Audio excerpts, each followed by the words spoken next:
여러분 안녕하십니까? 채널K 뉴스입니다. 버니 샌더스 후보의 돌풍이 이어지고 있습니다. 중산층 구하기와 소득 불평등 해소가 전폭적인 지지를 이끌어내면서 젊은 층의 마음까지 흔들고 있는데요. 최근 실시된 가상 여론조사에서 샌더스의 지지율이 양당 모두에서 1위로 나타났습니다. 퀴니피액 대학은 지난 10에서 15일까지 1,342명을 상대로 전화 여론조사를 실시했습니다. 그 결과 버니 샌더스 의원은 공화당 주자인 도널드 트럼프와의 양자 가상 대결에서 48%대 42%로 승리했습니다. 테드 크루즈 상원 의원에게도 49%대 39%, 마르코 루비오 상원 의원에게는 47%대 41%로 승리했습니다. 하지만 힐러리 클린턴 전 장관은 도널드 트럼프 후보에게만 44%대 43%로 가까스로 이기는 데 그쳤습니다. 클린턴 후보는 크루즈 의원에게 43%대 46%로 뒤졌고 루비오 의원에게는 41%대 48%, 케이식 주지사 39%대 47%, 부시 전 주지사 43%대 44% 등 주요 후보들에게 모두 패했습니다. 한편 샌더스 의원은 선호도 조사에서도 51%의 지지율로 민주공화 후보를 통틀어 1위를 차지했습니다. 그 뒤를 이어 루비오 의원이 39%, 클린턴 전 장관과 트럼프, 부시 전 주지사가 각각 37%, 크루즈 의원 36%, 케이식 주지사 35% 등의 순서로 나타났습니다. 미 방문객들의 불편이 가중될 전망입니다. 연방국토안보부는 소말리아, 리비아, 예멘 등을 방문한 사람들, 그리고 비자 면제 프로그램에 가입한 38개의 나라에도 입국 강화 정책을 적용한다고 밝혔습니다.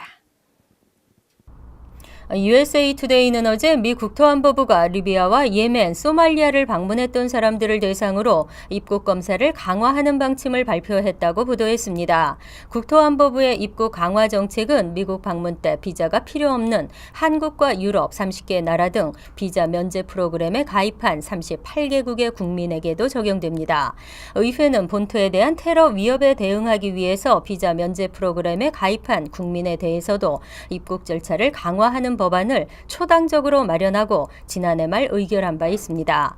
한편 USA 투데이는 이와 관련해 유럽과 중동 지역의 이중 국적자들은 미국 정부가 방문객의 미국 여행을 너무 많이 제한하고 있다며 불만을 터뜨리고 있다고 소개했습니다. 유럽연합 역시 일부 EU 회원국 국민의 미국 무비자 입국을 제한하는 비자 면제 프로그램 강화 법안을 무분별한 조처라고 반발했습니다. 올해 SAT2 한국어 시험은 응시 자격을 공립학교 7학년에서 5학년으로 낮추었습니다. 또 시험일도 기존보다 하루를 더 늘렸는데요. 보다 많은 학생들이 시험에 응시할 수 있도록 했습니다. 재미한국학교 동북부 협의회는 17일 간담회를 열고 SAT 주관사인 칼리지보드가 한국어 시험을 시행한 지 20주년을 맞아 SAT2 한국어 시험의 응시 장려를 위해 총력을 기울이겠다고 밝혔습니다. 이를 위해서 매년 협의회가 주최하고 있는 SAT 한국어 모의고사에 보다 많은 회원교 참여를 유도하고 응시 가능 최저 학년을 7학년에서 5학년으로 낮추는 등 미 정규학교 한국어반 학생들의 참여를 홍보할 예정입니다. 또 시험일을 기존 2일에서 3일로 늘리고 요일 선택의 폭을 넓히는 동시에 실제 SAT2 한국어에 근접한 출제와 정확한 성적 분석 등을 시행할 방침입니다. 박종권 협회 회장은 20년 전 SAT2의 한국어 시험이 채택된 것은 모든 한인 언론의 전폭적인 지지와 전 미주 한인 사회의 노력으로 이뤄낸 결과라며 한국어 세계화의 기폭제 역할을 했다고 설명했습니다. 또 최근 줄어들고 있는 한국어에 대한 관심을 되살려야 할 때라고 강조했습니다. 올해 SAT2 한국어 모의고사는 오는 3월 18일부터 20일까지 진행됩니다. 응시 희망자들은 이달 27일까지 신청하고 시험일 하루를 선택할 수 있습니다. 과세와 처벌로 뭉칫돈이 나간다는 예상과는 달리 뉴욕 일원 한인은행에 고액 예금이 증가하고 있습니다. 한인들의 뭉칫돈이 안전처인 은행으로 쏠리고 있는 것으로 나타났습니다. 연방예금보험공사가 최근 발표한 자료에 따르면 2015년 12월 31일 기준 뉴욕 일원 9개 한인은행에서 10만 달러가 초과하는 고객 예금 계좌 규모는 총 42억 3,446만 5천 달러로 집계됐습니다. 2014년 같은 기간 38억 5,629만 6천 달러와 비교하면 9.8% 증가했고 전체 예금에서 차지하는 비중도 30%에 육박했습니다. 이 가운데 10만에서 25만 달러 예금은 전체의 55.9%인 23억 6,729만 7천 달러, 25만 달러 이상 거액 예금은 나머지 44.1%인 18억 6,716만 8천 달러에 달했습니다. 은행별로는 BBCN이 17억 7,734만 6천 달러로 가장 많았고 윌셔 13억 4,944만 달러, 태평양 3억 1,167만 달러 등의 순으로 조사됐습니다. 뉴욕 일원 한인은행에서는 노아가 1억 4,868만 4천 달러로 10만 달러 이상 고액 예금이 가장 많았습니다.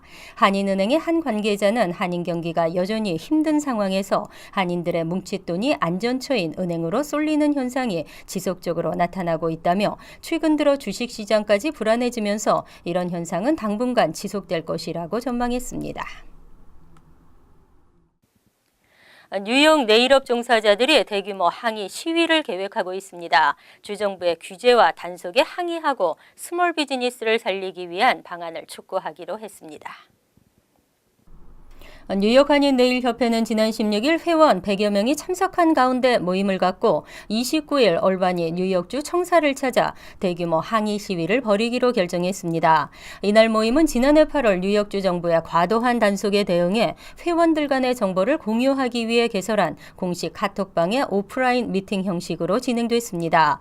이상호 네일협회장은 종업원의 임금 채권 가입 의무화 등 네일업계에만 집중된 과도한 주정부의 규제와 단속에 항의하고 스몰 비즈니스를 살리기 위한 방안을 촉구하기 위해서 이번 시위를 결정했다고 설명했습니다. 이번 시위에는 한인 네일 종사자 100명과 중국계 네일인 400명 등 모두 500여 명이 참여할 것으로 예상되고 있습니다. 협회는 시위를 위해 대형 버스를 대여했다며 시위 당일인 29일 오전 8시 한양마트 플러싱 매장 앞에서 출발할 계획이라며 참가 접수를 받고 있다고 밝혔습니다. 참가비는 $30로 간단한 아침과 오후 식사가 제공됩니다. 드블라지오 시장 취임 이후 소수계 언론에 대한 지원 예산이 꾸준히 증가하고 있습니다. 뉴욕시가 소수계 언론과의 관계를 보다 돈독히 하겠다고 밝혔습니다. 드블라지오 시장은 17일 소수계 언론 초청 간담회를 열고 이민자의 도시인 뉴욕시에서 소수계 언론은 이민자 커뮤니티들이 가장 신뢰하고 중요한 정보를 얻는 통로라고 밝혔습니다. 또 앞으로 소수계 언론들과 더 밀접한 관계를 갖고 뉴욕시 정부의 정책을 이민자 커뮤니티에 홍보하고 소통하는 데 주력하겠다고 강조했습니다. 드블라지오 시장은 이미 뉴욕시는 시 정부의 주요 정책과 캠페인 광고를 소수계 언론에 싣고 있다며 올해도 소수계 언론 광고 예산을 증액했다고 덧붙였습니다. 시장실에 따르면 드블라지오 시장 임기 첫 해인 2014년에는 240만 달러를 소수계 언론 캠페인 광고에 사용했고 2015년에는 470만 달러, 올해는 900만 달러가 책정된 것으로 나타났습니다. 드블라지오 시장은 앞으로 각국 소수계 언어로 제작된 광고뿐 아니라 소수계 커뮤니티의 신문 등 언론 인터뷰에도 적극 참여하겠다고 밝혔습니다. 입대 후 시민권 취득 자격을 받을 수 있는 매분위 프로그램이 인기를 지속하고 있습니다. 선발 정원이 확대되고 모집 기간도 늘어나면서 프로그램 내년 연장도 무난할 것으로 보입니다. 17일 퀸즈 베이사이드에서 열린 육군 모병대 한중 커뮤니티 초청 행사에서 백종호 상사는 현재 매분위를 통한 육군 선발을 활발히 진행하고 있다며 짧아도 내년까지는 선발을 계속 진행할 예정이라고 밝혔습니다. 매분위 프로그램은 한국어 등 이중언어 구사자나 전문 의료기술을 보유한 외국인을 모병해 입대 후 곧바로 시민권 취득 절차를 밟을 수 있도록 하는 프로그램입니다. 이 프로그램은 오는 9월 말까지 2년 연장된 상태지만 수요 증가와 국방부의 호평으로 내년에도 연장 승인이 무난할 것이라는 분석입니다. 모집 기간도 올해 계속 오픈 상태를 유지할 것으로 전망됩니다. 매분위 프로그램 선발 정원은 연간 쿼터로 제한되기 때문에 모집 기간이 수시로 변경되는데 수요 증가로 인해 선발 정원이 대폭 확대되면서 모집 기간도 늘어났습니다. 신청 자격은 미국에서 2년 이상 합법적으로 거주하고 있는 17세 이상 35세 이하의 비이민 비자 소지 외국인입니다. 플러싱에 있는 육군 모병소에서는 한인 모병관들이 매분위 프로그램에 신청을 돕고 있습니다. 유치원 교육이 영재반 시험 응시율을 측정하는 중요한 기준이 될 수 있는 것으로 조사됐습니다. 유아원 교육을 받은 학생들의 영재반 시험 응시율이 월등히 높게 나타났습니다. 뉴욕대 연구팀이 17일 발표한 조사 결과에 따르면 유치원을 다닌 학생들의 영재반 시험 응시율은 유치원에 다니지 않은 학생들보다 월등히 높았습니다. 이번 연구는 지난 2009년 유치원에 재학 중인 학생들의 영재반 시험 응시 현황을 조사했습니다. 유치원을 다닌 학생들과 다니지 못한 학생들의 영재반 시험 응시율을 비교해보면 풀타임 유치원을 다닌 학생들이 다니지 않은 학생보다 무려 4.8배가 많았고 파타임 유치원 재학 경력이 있는 학생들은 3배가 높은 것으로 조사됐습니다. 연구팀은 유치원 교육은 영재반 시험 응시율을 측정하는 매우 중요한 기준이라며 경제적 또는 사회적 배경 차이로 인한 교육의 격차를 좁히는 기능도 하고 있다고 설명했습니다. 하지만 영재반에 다니고 있는 학생들은 인종적으로 큰 차이가 있는 것으로 조사됐습니다. 2011년 기준 뉴욕시 공립학교에 재학 중인 학생의 70%는 흑인과 히스패닉계였고 영재반에 다니는 학생의 70%는 백인과 아시안으로 나타났습니다. 이어서 LA 지역 한인사회 소식입니다. 기독교 연극 사역단체인 이즈키엘 극단이 연극 귀향을 선보입니다. 한 목회자가 아프리카 선교에서 겪었던 가슴 아픈 경험을 그린 이야기인데요. 주인공으로 직접 흑인 여배우를 캐스팅해 연극의 현실성을 더하고 종교로 하나 되는 참신앙을 일깨워주고 있습니다. 김지은 기자의 보도입니다. 기독교 연극 사역단체인 이즈키엘 극단이 복음의 의미를 인생으로 풀어낸 연극 귀향을 선보입니다. 이즈키엘 극단은 지난해 인생과 복음에 대한 희로애락을 옴니버스 형식으로 꾸민 연극 문을 제작한 바 있습니다. 이번 연극 귀향은 희로애락의 관점 중 로, 즉 슬픔에 대한 부분을 풀어낸 것입니다. 그런 선교지를 가면서 이제 다른 민족들과 같이 이렇게 융합하고 서로 이제 그런 분들도 있지만 어떤 분들은 이렇게 좀 이렇게 큰 트라우마 같은 걸 겪고 오시는 분들도 있기도 해요. 근데 그런 이야기들이 잘 밝혀지질 않는데 저희가 이번 작품에서 좀 그런 걸 좀 부각을 시켜보고 이번 공연은 2인극이라는 색다른 형식으로 꾸며지게 됩니다. 목사 역을 맡은 임세환 씨와 아프리카 소녀 역을 맡은 데니엘 세플튼이 환상의 호흡을 펼칩니다. 흑인 이제 소녀가 저희 이제 교회에 찾아오게 됨으로써 이제 만들어지는 에피소드입니다. I love acting and I love, being able to connect to a character. And so, it's really nice to be able to sink your teeth into a good story. 특히 관객층을 주류 사회까지 넓히기 위해 이번 공연은 한인 2세나 타인종들이 함께 즐길 수 있는 이중 언어 연극으로 진행됩니다. 영어로 대사가 나올 때는 한국어 자막이, 한국어 대사에서는 영어 자막이 제공됩니다. 이번 공연의 수익금은 소망의 샘 어린이집 후원금으로 쓰일 예정입니다. 복음의 의미를 인생으로 풀어낸 연극 귀향은 오는 27일과 28일 이즈키엘 소극장에서 펼쳐집니다. TVK 뉴스 김지은입니다.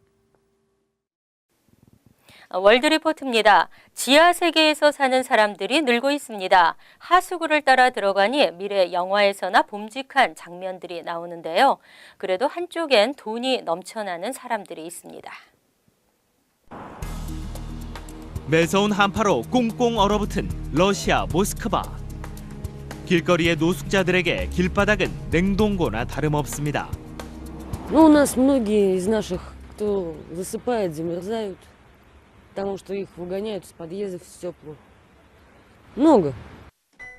얼어 죽지 않기 위해 모스크바의 노숙인들은 맨홀 안으로 들어갑니다. 커다란 난방 배관이 길게 뻗은 하수구 터널입니다. 매일 밤 난방 배관의 온기를 빌려 추위를 피하는 겁니다. 시멘트 동굴에선 더럽고 퀴퀴한 냄새가 진동하지만 추위에 비하면 견딜만 합니다. Russian brother. 어머나. 심각한 경제 위기 속에서 노숙자는 갈수록 늘고 있지만 보호시설은 턱없이 부족해 이런 일이 벌어지고 있는 겁니다. Мы тогда пришли, ему сказали. 50 лет лет, нету. Прошел 50 вон лет отсюда. исполнится, мне сейчас Вот. 30, То, что наше правительство для нас делает, 30 лет правительство наше. исполнится. 동유럽 루마니아의 수도 부쿠레슈티. 대로변의 하수구 안에서 사람들이 하나둘 나오기 시작합니다. How long have you lived there for? Many years. 비좁은 통로를 따라 내려가자 믿기 힘든 지하 세계가 펼쳐집니다. Oh my God. 미로 같은 터널을 지나는 난방 배관 위에 사람들이 빼곡히 모여 있습니다. 버려진 가전제품을 주워다 쓰고 유기견과 길고양이들도 데려다 키웁니다.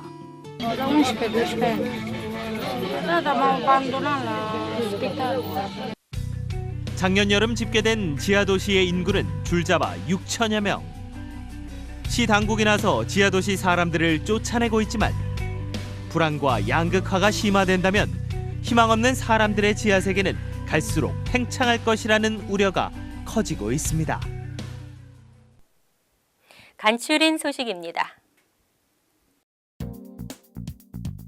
롱아일랜드 나소 카운티가 전미 선행 배품의 날을 맞아 벌금이나 과태료를 감면해주는 프로그램을 실시합니다. 2014년 1월 이전에 나소 카운티 내에서 주정차, 신호, 차량 정비, 차량 등록 등으로 범칙금 납부 고지서를 받은 주민은 오는 2월 22일부터 5월 22일까지 자진 납부를 완료하면 범칙금 액수를 줄여주거나 미납 과태료를 감면시켜줍니다. 또 이 기간 벌금을 납부한 주민들에 한해서는 크레딧 점수에도 영향을 미치지 않게 됩니다. 총 15만 스퀘어핏 넓이의 테크 허브 단지가 뉴욕시에 조성됩니다. 뉴욕시 경제개발공사는 브루클린과 맨해튼 부지 15만 스퀘어피트를 뉴욕 이런 신생 첨단 기술 기업들에게 저렴한 비용으로 제공해 미 동부 지역의 IT, 에너지, 생명공학 산업을 집약시키기로 했습니다. 시정부 측은 입주할 업체들에게 부지 대여 외에도 제품 생산에 쓰일 첨단 시설물을 함께 지원할 예정입니다. 뉴욕시는 700개 이상의 일자리 창출도 예측하고 있습니다. 시민참여센터가 한인대학생 풀뿌리 컨퍼런스 일환으로 어제 오전 하버드대 기숙사와 학생센터 내에서 부스를 설치하고 신규 유권자 등록 활동을 펼쳐 총 50명의 등록을 받았습니다. 오후에는 하버드 내 강당에서 한인 교수진 3명을 초청해 한인대학생으로서의 시민참여의 중요성이라는 주제로 토론회를 가졌습니다. 시민참여센터는 오는 4월까지 27개 대학교를 방문해 유권자 등록 캠페인과 풀뿌리 운동을 확대해 나갈 계획입니다. 퀸즈 식물원이 교육생 겸 무급 인턴 사원을 모집합니다. 뉴욕시 위생국과 파트너십을 맺고 오는 4월부터 10월까지 도시 농업 실습 교육을 실시하는 퀸즈 식물원은 교육생들에게 도시 환경 안에서 기를 수 있는 각종 야채와 과일들을 재배하고 수확하는 방법에 대한 전문적인 교육을 할 예정입니다. 인턴 사원은 매주 최소 월요일과 목요일마다 교육 실습 참가 및 농업 재배 업무를 맡게 되며 4월부터 10월까지 최소 3개월은 의무적으로 교육 일정에 참가해야 합니다. 환율과 증권 소식입니다.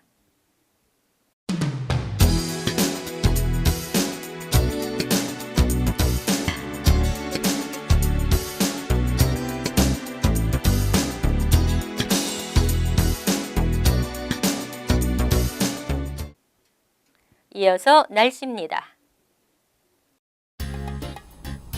금요일은 간간히 흐리는 대체로 맑은 날씨에 춥겠습니다. 낮 최고 기온은 38도, 섭씨 3도, 밤 최저 기온은 37도, 섭씨 2도로 예상됩니다. 토요일도 간간히 흐리겠지만 대체로 맑은 날씨에 포근하겠습니다. 일요일은 차차 흐려지겠지만 여전히 포근하겠습니다. 월요일은 지역에 따라 간간히 흐리겠습니다.